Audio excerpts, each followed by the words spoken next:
Padayong nagapaduol sa kayutaan ang bagyong Hener sa sulod sa Philippine Area of Responsibility. Sa 2 p.m. bulletin sa Pag-asa, ulahing nasiplatan ang bagyo sa gilayong 325 km sidlakan sa Tuguegarao City. Nagliho kini pa north-northwest sa gipaspason nga 10 km per hour. Sa forecast track sa Pag-asa, posibleng maglandfall ang bagyong Hener sa Isabela o Aurora sa sulod sa 24 oras. Posible kining mugawa sa par ugma sa gabi o Miyerkules sa kadlawon. Gawa sa bagyong Hener, usa ka bagyo pa ang mosulod sa par ugma. Kini ang tropical storm nga dunay international name nga Pulasan ug tawagon kining bagyong Helen inignaan na sulod sa par.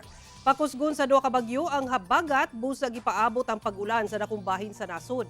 Base sa datos sa Metro Weather, dunay tsansa sa pag-ulan sa Zamboanga Peninsula, Northern Mindanao, Caraga, Davao Region ug Soc Sargent tungod sa epekto sa habagat.